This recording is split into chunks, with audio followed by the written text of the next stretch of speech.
5 seconds. Start. Then, sir, with regard to sterling balances, there is another problem. Stop. I need not give any figures. Stop.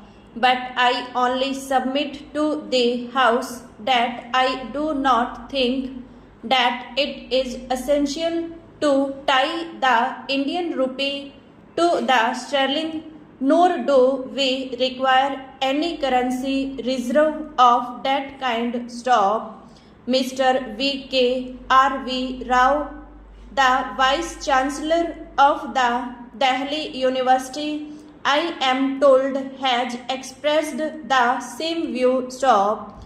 And since our rupee is fairly stable, since India has a developed economy, since our credit worthiness in the markets of the world is not bad, why must we tie our rupee to the sterling and require this kind of currency reserve? Stop. I do not see any need at all for maintaining a sterling reserve. Stop. Many countries do not need such reserves and do not keep such reserves. Stop. Even today, why must we do that? Stop. Then, sir, some change is necessary in our exchange banking system so that financing of our foreign trade could be done in a manner which conforms to the Indian interest and helps in augmenting our foreign exchange resources. Stop. In that connection, sir, I would particularly stress the need for breaking monopolies in the matter of foreign trade to which I had earlier referred. Stop.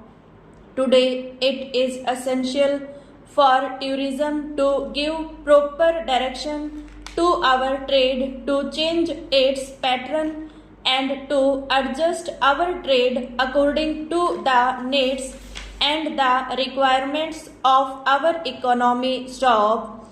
At the same time, we should try to develop our trade with those countries where such trade remains with the state sector in the socialist countries. Stop. Malpractices of all kinds should be checked. Stop. Then, sir, remittances of profits abroad should be restricted, if not altogether stopped. Stop. Every time that we make this suggestion, we are told that will frighten away the foreign investor. Stop. We do not want other capitalists from abroad should come and invest money in our country and exploit cheap labor and make profits. Stop. All that we want is that loans should be obtained, if possible, at the government to government level so that we can meet the needs of our economy. Stop. That is how things should be viewed. Stop. Therefore, I say that we can certainly stop these remittances abroad and turn them to the use of the nation for developing our country's economy. Stop. After all, economic restrictions, reconstruction of Egypt is not paralyzed and broken because President Nasser has taken over the Suez Canal. Stop. We have to example the Egypt which by nationalizing the Suez Canal and inflicting a blow upon the British and French interest has assured the rapid development of her economy. Stop. Stanza. I rise to give my humble support to the Honorable Minister's Bill to give effect to the financial proposals of the central government for the financial year 1987-88 as passed by the Lok Sabha stop. It strains the common man's purse to the utmost limits and leaves him hardly any margin stop.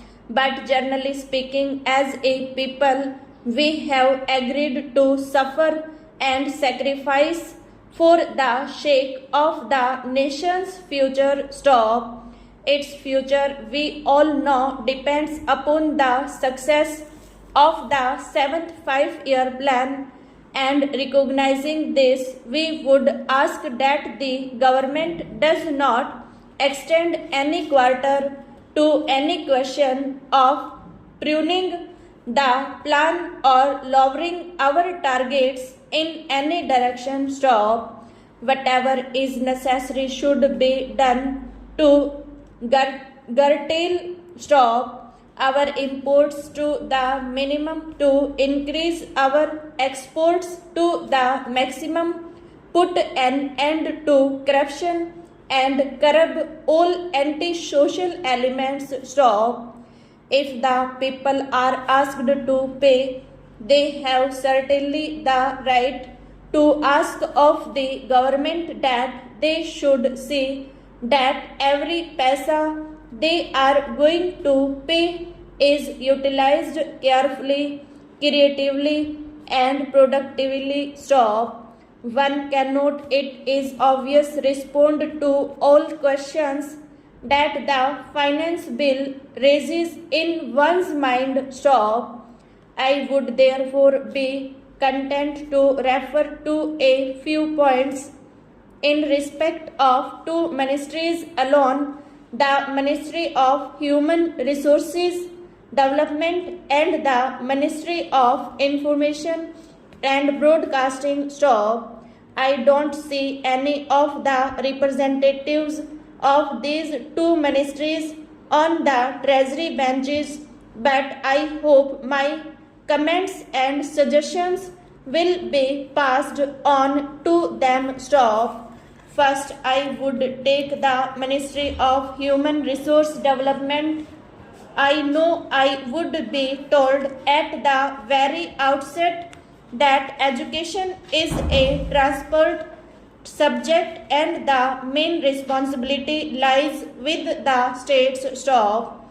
But at the same time, is it not true that the center issues directives from time to time, and these directives go a long way in determining the policy and programs of the states in respect of education stop? How does it work stop? In recent years, it has been a very kind and generous practice of the central government through the University Grants Commission and also directly to offer matching grants to the states, and the states fall in line with the policy and programs of the central government stop.